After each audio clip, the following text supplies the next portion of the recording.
putain de journée. Ouais, Amérique, merde. Bien ouais. La liberté est la seule voie. Bonjour, ici Léon Vinstin depuis Los Angeles, Californie. En vivant à Los Angeles, bien sûr, mes amis et connaissances m'appellent et m'écrivent. Qu'est-ce qui se passe chez vous là-bas ? Tout d'abord, je veux dire que 99% de la ville vit sa vie habituelle et paisible et qu'1% de la ville. Des groupes de combat entraînés aux affrontements de rue du Parti démocrate jettent dans différentes directions les briques qui leur ont été livrées sur des camions et déposées sur des palettes. Ils les lancent sur la police, là-bas on brûle des voitures, ils jettent ce qu'on appelle des cocktails Molotov ainsi que des objets livrés depuis des centres opérationnels. Bien sûr, la direction de cette opération n'est pas californienne, mais celle de la direction du parti, c'est-à-dire fédérale. Je dirais cela ainsi. Eh bien sûr, ils ont aussi des bases et des sections en Californie.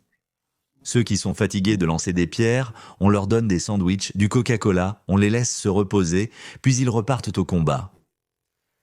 Je vais vous en parler plus en détail. De plus, beaucoup de choses se passent encore dans la patrie du capitalisme, bien que certains diront que le capitalisme est né en Grande-Bretagne. Et aussi d'Internet. L'Europe a décidé en partie, mais de rejoindre la lutte des États-Unis contre les manipulations commerciales de la Chine. Donc, ils en ont aussi assez là-bas. Bien sûr, les communistes chinois sont idéologiquement plus proches de la direction de l'Union européenne que les partisans du libre marché américain, mais même les mondialistes en ont eu assez. C'est-à-dire que même les mondialistes commencent à ressentir quelque chose à cause des communistes. L'Europe a rompu avec la Chine, et ce revirement d'une telle ampleur coûte à Pékin près d'1 trillion de dollars. L'Union européenne envisage de relever les taxes douanières sur les véhicules électriques chinois. Trop souvent, nos entreprises sont exclues des marchés étrangers ou deviennent victimes de pratiques prédatrices. Nous n'avons pas oublié les pratiques commerciales déloyales de la Chine. La Chine a vivement condamné la décision de la Commission européenne d'enquêter sur ses subventions aux voitures électriques. Lorsque les droits de douane américains ont fait chuter les marchés chinois, Pékin s'est tourné vers l'Europe, comptant sur un accueil chaleureux et de gros contrats. Pendant un bref moment, tout semblait prometteur. Des sommets fastueux avaient lieu, des promesses audacieuses étaient faites. Mais la lune de miel s'est terminée. Récemment, l'Union européenne a changé de cap. Elle limite les exportations chinoises, examine les pratiques commerciales suspectes de Pékin et blacklist des entreprises chinoises. Eh bien, ils étaient déjà presque en extase. Contre l'Amérique, bien sûr. Contre qui d'autre ? Oui, contre le détesté Trump, contre cette liberté détestée, d'une certaine manière. Ils réclament ardemment la liberté, mais soudain, ils ont découvert que leur nouvel ami a commencé à mentir tout de suite, dès le début. Eh bien, vraiment, pas une seconde sans s'y attendre. Il mentait constamment, à chaque occasion où il pouvait tromper et duper. Ce n'est pas que les Européens soient eux-mêmes de grands défenseurs de la vérité ou des combattants pour la vérité là-bas. Mais, même pour eux, cela s'est avéré être trop. Ce tournant sérieux laisse la Chine coupée de l'un des plus grands marchés du monde. Le Parti communiste chinois a misé sur l'Europe comme une bouée de sauvetage, mais il est confronté à une réalité difficile. Quelles sont les causes de la révolte européenne et quelles en seront les conséquences pour l'économie mondiale ? Essayons de comprendre ce chaos. Actuellement, la Chine rencontre des difficultés en Europe. Commençons par discuter des toutes dernières mesures franchement hostiles, qui montrent dans quel état d'esprit se trouve l'Europe. En juin 2025, l'Europe a porté un coup sérieux en bloquant l'accès des entreprises chinoises aux contrats de fourniture d'équipements médicaux dans l'Union européenne. Le fait est que la Chine a été prise en flagrant délit de fraude, en privilégiant ses propres entreprises dans des transactions douteuses, et l'Europe n'a plus l'intention de tolérer cela. Mais il ne s'agit pas que d'équipements médicaux. L'Union européenne répond aussi par des tarifs stricts sur l'acier, les pneus et les machines lourdes chinois. Tout cela est fait pour stopper l'afflux de produits chinois bon marché qui ruinent les entreprises locales. L'Europe est si déterminée qu'elle envisage d'imposer des taxes sur les importations ultra bon marché de Temu et Shein pour affaiblir le monopole chinois dans l'e-commerce. En Europe, la réduction des risques est en fait une tentative de se libérer de l'emprise économique de la Chine. Pékin fait une crise d'hystérie, répondant par de faibles enquêtes sur la viande de porc et les produits laitiers européens. Il est clair que Xi Jinping est simplement en panique. Il ne s'agit pas seulement de commerce. L'Europe ferme la porte aux astuces technologiques de la Chine. L'Allemagne expulse Huawei de son réseau en raison des craintes d'espionnage de la part de la Chine. L'Union européenne examine de près les voitures électriques et les éoliennes chinoises, redoutant qu'elles soient conçues pour voler des données. L'Europe se hâte aussi de réduire sa dépendance envers la Chine pour les matériaux critiques comme le lithium, que la Chine amasse avidement. Nous en discuterons davantage plus tard dans la vidéo. Où voles-tu, Clay Obman? Et avant, eh bien, il ne touchait pas les choux que tu touches. Dans ce sens, il touchait, oui. Mais quand Trump a commencé, ils ont commencé à paniquer, alors l'Europe ne peut plus dire cela à ses électeurs. Je veux dire, nous ne savions pas comment, on ne savait pas, voilà, on ne voulait peut-être pas savoir, c'est tout. Et là, tout de suite, commencent les questions. Peut-être qu'on vous a payé pour que vous nous vendiez aux Chinois? C'est d'ailleurs tout à fait possible, voire même à 90-95% probable que ce soit le cas.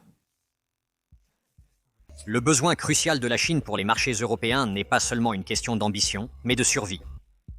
Comme les États-Unis ont imposé d'énormes droits de douane sur les produits chinois, par exemple 125% sur l'électronique, les exportations de Pékin vers l'Amérique ont fortement chuté au début de l'année 2025. Des milliards de pertes pour un pays dont les usines doivent tourner sans cesse pour fournir du travail à des millions de personnes. L'Europe, avec son marché de près de 1000 milliards, semblait être une bouée de sauvetage pour compenser les ventes perdues. La Chine espérait séduire l'Union européenne avec des produits bon marché et de grands projets pour maintenir son économie à flot. Mais ce plan s'effondre et Pékin réalise que l'Europe ne sera pas une alternative pour lui. Au lieu d'être accueillie à bras ouverts, l'Union européenne repousse la Chine, qui n'a plus qu'à essayer de sauver la face. Mais la question principale est, comment en est-on arrivé là? Pour vraiment comprendre pourquoi l'Europe s'éloigne, il faut regarder les événements des dernières années. Les réactions peuvent être récentes, mais tout a commencé en 2018, lorsque la Chine a eu des problèmes avec les États-Unis. C'est à ce moment-là que le président Trump venait d'arriver au pouvoir. États-Unis. Sous Trump, les États-Unis ont imposé des droits de douane sur les produits chinois, rendant plus difficile pour la Chine de vendre de l'acier et de l'électronique en Amérique. L'économie chinoise dépend fortement des exportations, donc cela a été un coup sérieux. Le durcissement du marché américain a poussé la Chine à trouver de nouveaux débouchés pour maintenir sa production et faire tourner ses usines. Mais les démocrates sont arrivés, ont reçu un peu d'argent des Chinois et leur ont de nouveau permis de ruiner l'Amérique et sa population. En premier lieu, les ouvriers américains, mais aussi les propriétaires de petites entreprises, bien sûr. Au fait, parlons maintenant des voitures électriques. Une telle inondation du marché a touché tous les secteurs, dont l'automobile. Parlons un instant des voitures électriques. Les entreprises chinoises, telles que BYD, ont pratiquement envahi l'Europe, et cela fait presque peur. Quand ils sont arrivés sur le marché, ils ont commencé à vendre des voitures électriques à des prix difficiles à concurrencer pour les constructeurs européens. Par exemple, un véhicule utilitaire sport électrique peut coûter 20% de moins qu'un modèle similaire de Volkswagen ou de Renault. Comment y sont-ils parvenus? Le gouvernement chinois accordait de larges subventions à ces entreprises. Je vais expliquer. Pour évincer les Européens de leur propre marché, y compris aussi les Américains, le Parti communiste chinois a subventionné ses propres fabricants, leur permettant de vendre des voitures 20, voire parfois 30% moins chères que des modèles européens similaires de même niveau. Ils faisaient la même chose avec l'acier, l'aluminium, les appareils électriques, en général avec toute l'électrotechnique. Mais dans tous les traités internationaux, il est écrit et signé que le dumping est interdit. Je pense que la Chine donnait simplement des pots de vin à la direction, enfin à tous ceux à qui c'était possible, ils donnaient des pots de vin. Ils ont dépensé 1 millionième du budget en pots de vin, mais ont gagné des milliards en échange. Et ainsi, ils ont d'abord ruiné les industries américaines, puis maintenant, ce sont déjà les industries européennes qu'ils ruinent. Et les Européens, les Américains, les Australiens et tous les autres Suédois prenaient des pots de vin se moquant complètement de leur propre pays. Eh bien, tous ces engagements signés... La Chine met ses griffes partout. Évidemment, une telle domination sur le marché n'est pas sans conséquences pour l'Europe. Des entreprises comme celles qui emploient des milliers de personnes en Allemagne ont commencé à perdre des ventes. Les usines de pièces automobiles et plusieurs autres secteurs européens ont été fortement touchés. Au rythme actuel, des dizaines de milliers d'emplois ont été perdus, puisque des fabricants comme et ont annoncé d'importantes suppressions d'emplois, d'autres secteurs ont également commencé à ressentir la pression. L'acier chinois est bon marché, les producteurs européens ne peuvent pas rivaliser. En Italie, de petites usines d'équipement ferment leurs portes. En Pologne, les ouvriers de l'industrie s'inquiètent pour leur emploi. Les chiffres parlent d'eux-mêmes. En 2024, la Chine a exporté pour 600 milliards de dollars de marchandises vers l'Union européenne, devenant la principale source d'importation pour l'Europe. Cependant, l'Europe a vendu bien moins à la Chine. Le déficit commercial a atteint l'incroyable somme de 330 milliards de dollars. Cela dépasse le déficit de 320 milliards de dollars en 2023, mais reste inférieur au déficit record de 427 milliards de dollars en 2022. C'est une tendance sévère de fuite des capitaux de l'Europe vers la Chine. Ce déséquilibre a finalement commencé à inquiéter les dirigeants européens. Ils craignent que, si cela continue, des secteurs entiers puissent s'effondrer lorsque la Chine prendra le contrôle du marché.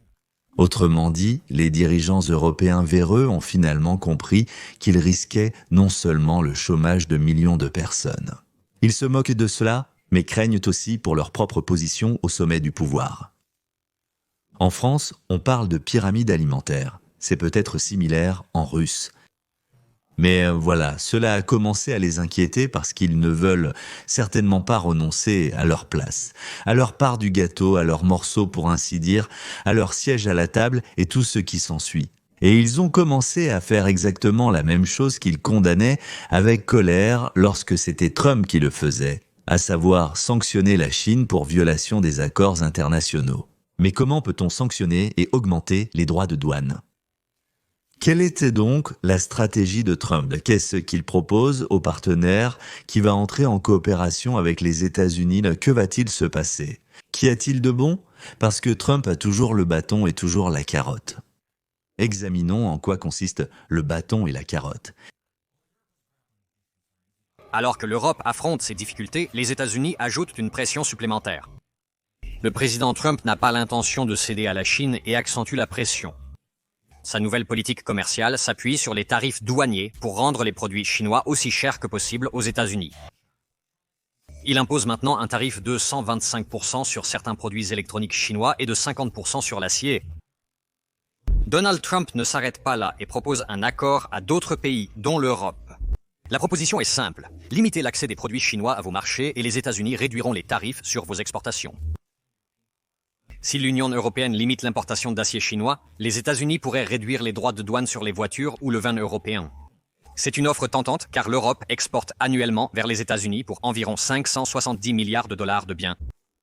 Un meilleur accès au marché américain peut signifier plus de ventes et encore une fois plus d'emplois. J'espère vraiment, je ne suis pas sûr, mais j'espère que l'Union européenne va reprendre ses esprits. Eh bien, je donne à cela 20%, 30 au maximum, et exigera de la Chine d'arrêter, ou plus probablement exigera des pots de vin supplémentaires. Je donne à cela 70 à 80%, j'espère toujours le meilleur.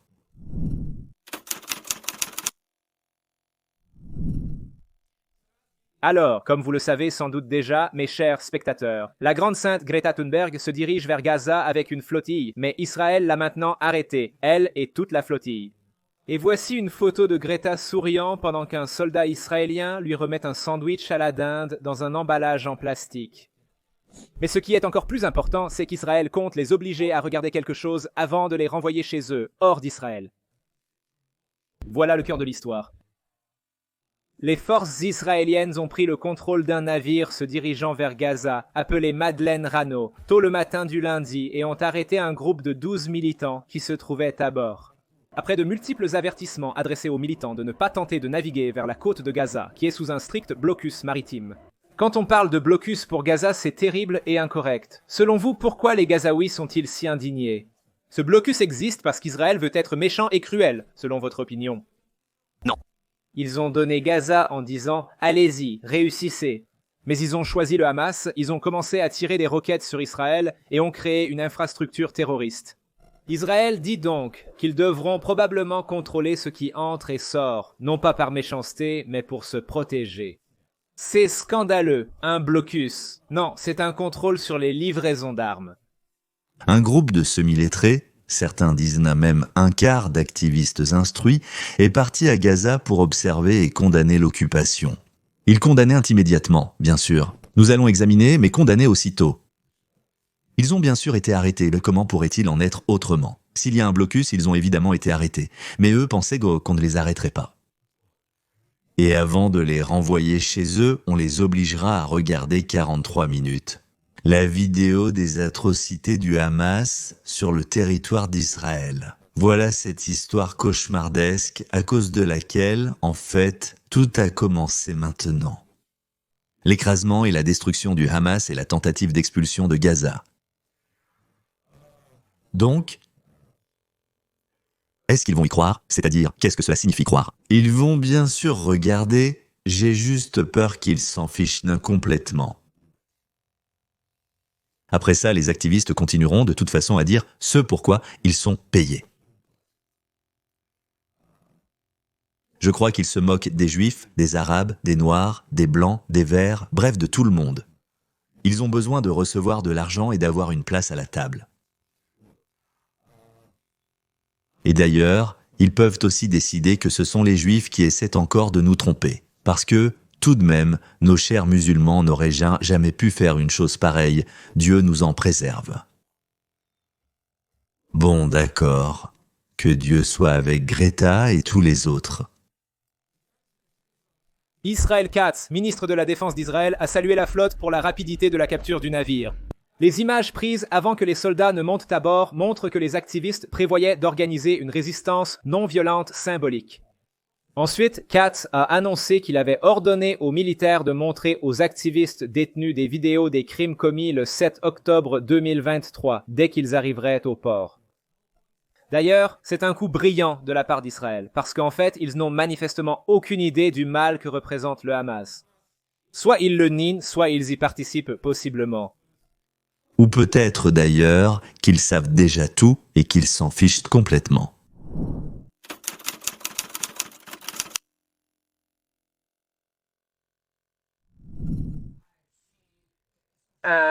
Elle a particulièrement insisté sur le fait que les démocrates défendaient Kelmara Abrigo Garcia, bien qu'il soit bien sûr soupçonné d'avoir commis ces crimes. Non, pensez-vous que les démocrates risquent politiquement de jouer en faveur du président en se concentrant sur cette affaire? Tout d'abord, je ne connais aucun démocrate qui le défende. C'est un membre du Congrès, Raskin, un type aussi bizarre que Rashkin qui intervient dans toutes sortes de podcasts russophones. Mais Raskin est un peu mieux, il s'habille mieux que Rashkin. Bon, un tout petit peu. Alors, il vient juste de dire qu'aucun démocrate n'a jamais défendu ça. Il parlait d'une personne précise, dont nous n'avons pas parlé, un trafiquant de drogue et proxénète. Et là, il a été attrapé tout de suite. Regardez. Il a été faussement arrêté et expulsé du pays. Et maintenant, ils inventent toutes ces histoires sur MS-13. Ou, vous savez, disons qu'il était responsable de l'attaque du 6 janvier et qu'il a coordonné l'attaque contre 140 policiers. Ils inventent des accusations contre une personne qui n'a jamais été tenue pour responsable, sans parler d'être condamnée pour un quelconque crime. Personne jamais, maman. Dans notre précédente vidéo, nous avons parlé de la façon dont le héros populaire des démocrates, l'unique et inimitable Monsieur Kilmar Abrego Garcia, est actuellement extradé. Il est renvoyé aux États-Unis, mais pas en homme libre, comme l'espérèrent les démocrates. En réalité, il retourne dans ce pays. Parce qu'aujourd'hui, il vient tout juste d'être accusé d'infraction pénale. Un grand jury de l'État du Tennessee l'a inculpé de graves et fondées accusations de traite d'êtres humains et de complot, comme expliqué en détail dans la vidéo précédente. Mais, bien sûr, tout cela semble extrêmement défavorable pour M. Kilmara Abrega Garcia. Et compte tenu de cela, j'étais vraiment curieux de voir comment les démocrates allaient réagir, parce que, objectivement, toute cette situation les met dans une position très embarrassante. Vous comprenez, lorsque l'administration Trump, vous savez, essayait initialement d'affirmer que Kilmara Garcia était membre du MS-13, qu'il était un criminel, qu'il était suspect, un mauvais type, vraiment une mauvaise personne. Comment les démocrates ont-ils répondu à cela? Ils ont déclaré qu'il était un père du Maryland. Ils disaient qu'il n'y avait absolument aucune preuve de son lien avec le MS-13 ou avec la criminalité. L'administration Trump invente tout cela. Ils ont même dit qu'il n'y avait pas de raison suffisante, n'est-ce pas? N'ont-ils pas aussi affirmé que les documents judiciaires, oui, les vrais rapports de police, où le MS-13 était mentionné partout, ils les appelaient des faux? Selon eux, le policier mentait. C'est une justification absurde. Eh bien maintenant, mesdames et messieurs, oubliez ce que dit l'administration Trump, oubliez les paroles de Pam Bondi. Le simple fait que le grand jury ait examiné des preuves réelles et ait décidé à l'unanimité qu'il y avait plus qu'assez de raisons d'engager des poursuites pénales contre cet immigré clandestin. Je me demande ce que les démocrates vont dire à présent. Mais surtout, les démocrates se retrouvent encore et encore du côté des criminels qui commettent leurs actes criminels contre ceux qui sont censés voter. Et pour une raison quelconque, les démocrates espèrent que ces mêmes personnes qu'ils ont trahies et abandonnées seront assez idiotes pour courir voter pour ceux qui rendent leur vie pire et plus dangereuse. Qui sait, peut-être qu'ils iront voter. Et il y a 138 fois plus d'idiots que de non-idiots, ou peut-être même 536 fois plus. Vérifions les statistiques, car pour ne pas être idiots, ils disent que les idiots sont de l'autre côté, et nous de ce côté-ci. Non, vérifions les statistiques, ce n'est pas juste une femme l'a dit. Il y a 4 mois maintenant, cela fait déjà 4 mois du deuxième mandat de l'administration Trump. Et il s'est passé quelque chose d'étrange. Si l'on regarde les sondages après la chute de la cote de popularité de Trump, lorsqu'il a annoncé qu'il comptait imposer des tarifs élevés à certains pays, ce qui a provoqué la panique sur le marché boursier, mais maintenant, le marché s'est presque entièrement rétabli ou a déjà récupéré toutes ses pertes. Il a un peu baissé lorsque Trump a déclaré qu'il maintiendrait les tarifs. Quoi pour forcer l'Union européenne à garantir une réciprocité envers les États-Unis?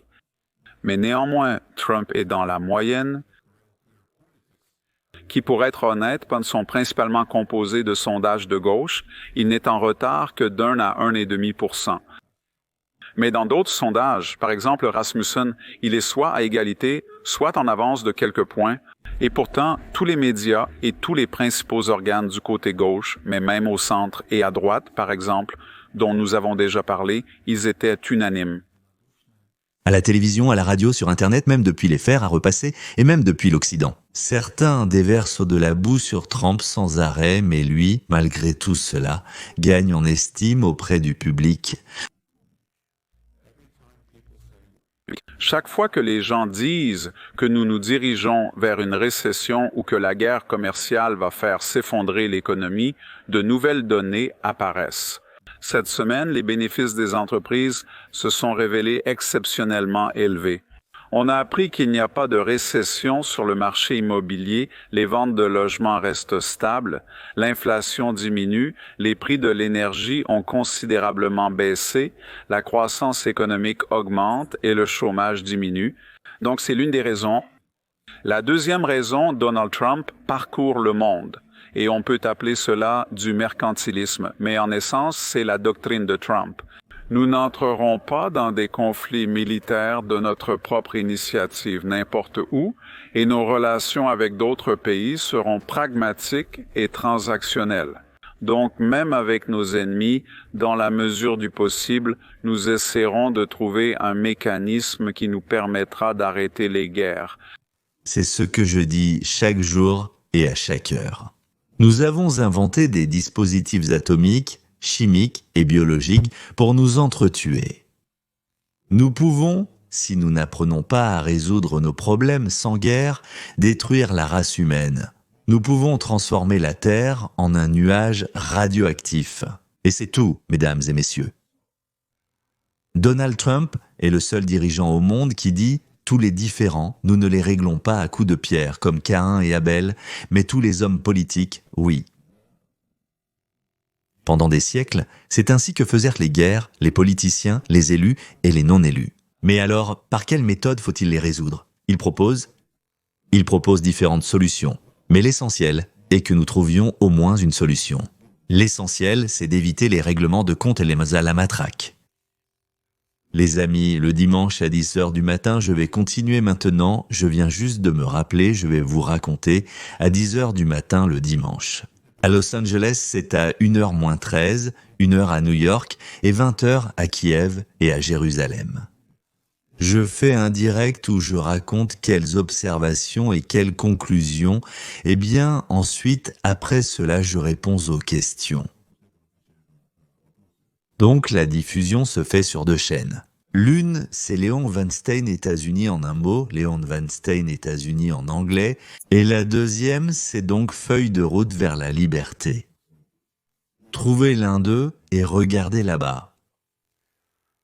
Bon, maintenant, continuons.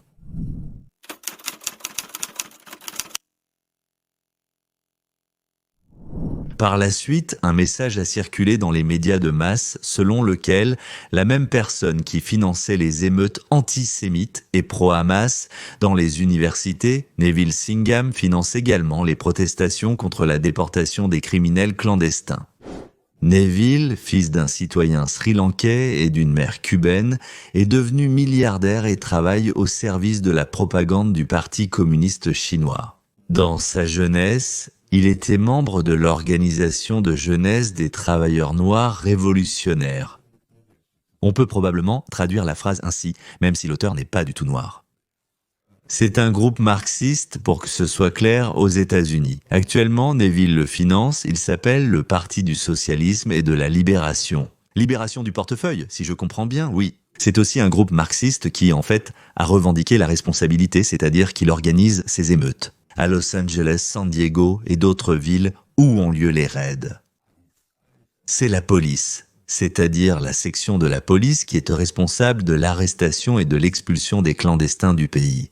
Et les personnes embauchées et entraînées, d'abord comme Antifa, puis comme Black Lives Matter, ce sont donc des saboteurs. Ils endommagent des biens et provoquent des incendies dans les quartiers où vivent les travailleurs de la classe moyenne américaine. Voilà, quand Dieu veut punir, il enlève la raison. Regardez l'Ukraine, tout le monde en Ukraine sait que leur vie, leur bien-être, l'avenir de leurs enfants dépendent d'une seule personne sur cette terre. Aujourd'hui, cette personne, c'est le président des États-Unis d'Amérique, Donald Trump. Mais chaque jour, à chaque heure, les Ukrainiens, dans la presse et dans les conversations privées, répètent sans cesse que Trump est une créature ignoble, un meurtrier, un idiot, un traître, un menteur. Un larbin de Pouchkine et de Poutine, un monstre, encore un monstre, avec des cheveux jaunes, un monstre aussi bien moralement que physiquement. Je ne parle même pas des choses qu'on ne peut pas dire quand on anime un podcast. Alors, dites-moi, est-ce que c'est raisonnable ? C'est-à-dire, comment peut-on devenir collectivement aussi idiot pour ne pas comprendre une chose aussi simple ? Les amis, il ne faut pas dire du mal de la seule personne qui peut vous aider à sortir d'une situation mortelle pour vous, vos enfants, votre pays et tout le reste. Mais, encore une fois, comme je l'ai dit à de nombreuses reprises, je n'y vis pas. C'est pareil avec Depardieu. Voilà pourquoi j'ai commencé à raconter cela. Ils perdent quotidiennement le soutien des ouvriers, artisans, vendeurs, grues, blancs, noirs, latinos et asiatiques. Pourquoi ? Parce que la population du pays ne veut pas d'illégaux à côté d'eux, surtout des criminels. Quelle est la position du Parti démocrate ? Protéger les illégaux criminels contre l'expulsion ? Réfléchissez-y. Ils protègent les illégaux criminels contre l'expulsion, n'est-ce pas ? Ils provoquent des incendies, des émeutes dans les villes où la police veut attraper les criminels et les expulser du pays. Pour qu'ils ne vivent pas près de nous, pour éviter d'être tués, volés ou violés. Mais les démocrates empêchent cela. Ils se battent contre les policiers américains en protégeant, en cachant, pour laisser dans le pays autant de violeurs, de meurtriers, de voleurs, ceux qui donc amènent des drogues et des enfants aux États-Unis, ce qu'on appelle la prostitution juvénile. Vous pensez que c'est une position gagnante pour les élections de 26 et de 28, en 26 pour les élections intermédiaires, en 28 ce sont déjà les présidentielles, beaucoup ont déjà commencé à y penser. Oui, Donald Trump essaye de créer des emplois aux États-Unis pour que les gens aient des emplois bien rémunérés. Les démocrates au Congrès, disons-le, font tout leur possible pour que la Chine l'emporte et continue d'importer des marchandises aux États-Unis, détruisant ainsi les emplois des Américains. Vous ne trouvez pas, non ? Oui. Donald Trump dit « Retirez les hommes du sport féminin », les démocrates disent « Jamais ». Donald Trump dit « Il faut arrêter de financer les opérations de changement de sexe dans l'armée ». Une personne rejoint l'armée, va voir le médecin et dit vouloir changer de sexe. Nous payons 200 000 $ pour cette opération. Changer en quoi? En plafond, voilà. Il faudrait interdire complètement l'avortement, comme l'a dit Donald Trump à plusieurs reprises. Donald Trump affirme qu'un décret présidentiel a déjà été mis en place mais qu'il faut encore le faire. Selon la loi, il est interdit de toucher aux enfants avant l'âge de 18 ans, quand ils ont le droit de décider de quelque chose, même si ce sont tous des idiots à cet âge, mais selon la loi, ils ont le droit de décider de quelque chose. Donc, avant 18 ans, ne les touchez pas du tout. Celui qui l'a fait est un criminel, il faut le mettre en prison pour 20 à 30 ans. Voilà, les démocrates disent donc que Trump propose de faire une réduction temporaire des impôts pour la classe moyenne et de la rendre permanente pour les ouvriers. Et ils vont se battre contre ça jusqu'au dernier souffle, ou tu sais, jusqu'à la dernière goutte de sang. C'est-à-dire que Trump dit, les gars, les ouvriers, la classe moyenne, on veut vous réduire les impôts. Qu'en pensez-vous? Ils disent, nous, c'est très bien. Mais les démocrates disent, non, non, non, vous ne comprenez pas, oui, nous préférerions mourir plutôt que de céder. Eh bien, que puis-je vous dire? N'avez-vous pas l'impression que Dieu les punit pour quelque chose? Au fait, c'est intéressant, la Cour suprême vient tout juste de prendre une décision historique. Vous allez être stupéfaits, mesdames et messieurs, par ce qu'il a fallu décider. Dieu merci, 9-0, c'est rare chez nous. Parfois, c'est 7-2, sinon 6-3 ou 5-4. Mais 9-0, ça veut vraiment dire quelque chose, non, Zevmekar? Non. Tous les membres de la Cour suprême ont voté. C'est une décision historique, c'est une nouvelle ère aux États-Unis. Mais encore une fois, vous n'allez pas y croire maintenant. En avant,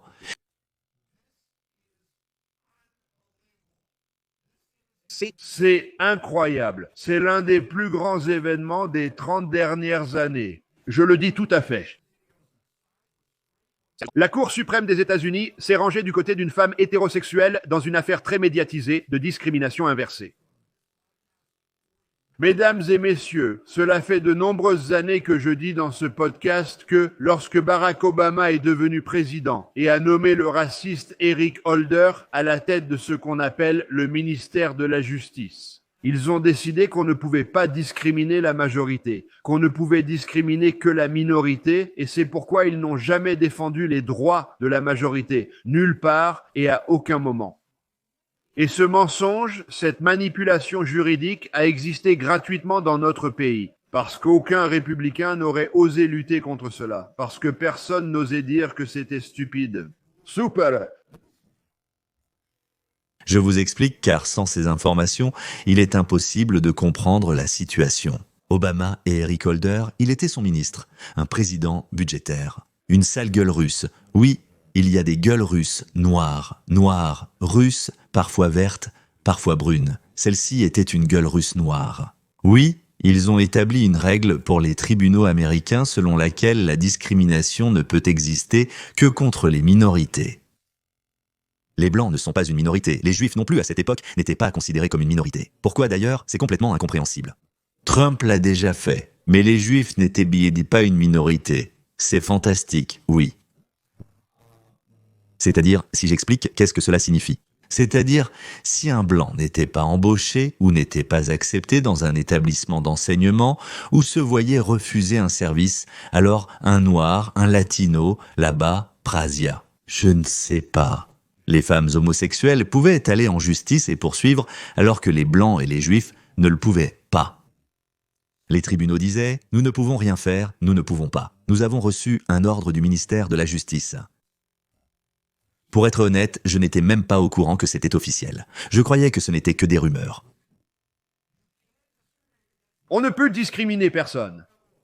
Voilà ce qu'est l'égalité devant la loi. La Cour suprême des États-Unis vient tout juste de voter à l'unanimité 9-0 pour le confirmer. Et gamine, c'est déjà un cadavre, compris? Tout ça, c'est mort. Autrement dit, la discrimination de la majorité est morte. Et maintenant, tous ceux qui, pendant de nombreuses années, ont été contournés, non acceptés, écartés, à qui on n'a pas donné et pas permis de saisir la justice, de porter plainte, de régler ses affaires, ses séminaires, de se plaindre, ils vont aller au tribunal. Oui, en vérité, mesdames et messieurs, la discrimination est morte aujourd'hui. Voilà toute l'histoire. Faites attention au drapeau américain derrière la fenêtre de l'homme qui raconte tout cela. Au drapeau, c'est de l'époque de la révolution américaine, dans le coin de la pièce, sur un aigle empaillé. Et sur le drapeau d'ailleurs, il y a écrit « mais on ne le voit pas ». Mais je le sais juste, oui, il vaut mieux ne pas me toucher. Jeudi, la Cour suprême des États-Unis a rendu une décision dans l'affaire dite de la discrimination inversée déposée par une femme hétérosexuelle contre son ancien employeur. La Cour suprême a statué à l'unanimité qu'il était plus difficile pour la plaignante Marlene Ames de poursuivre son ancien employeur en justice que si elle avait été homosexuelle. La décision indique que les membres de la majorité n'ont pas à présenter de circonstances supplémentaires, en dehors des exigences habituelles, pour prouver leur demande, selon le titre 7 de la loi sur les droits civiques. Adoptée en 1964, cette loi protège les Américains contre la discrimination à l'embauche fondée sur la race, la religion, le sexe ou l'origine nationale.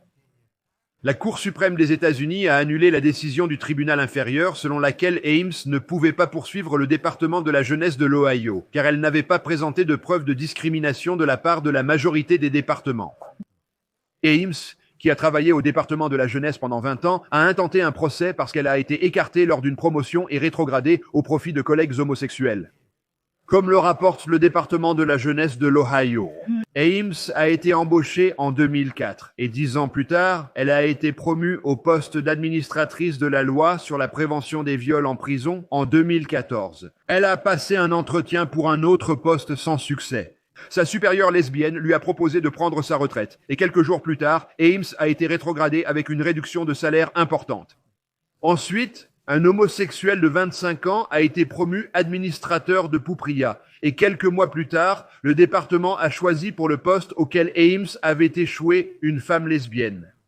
Un collège de 3 juges de la Cour d'appel du 6e circuit a convenu qu'Ames aurait gagné l'affaire si elle avait été lesbienne, mais ils ont statué contre elle parce qu'elle ne répondait pas à l'exigence supplémentaire d'appartenir à une minorité.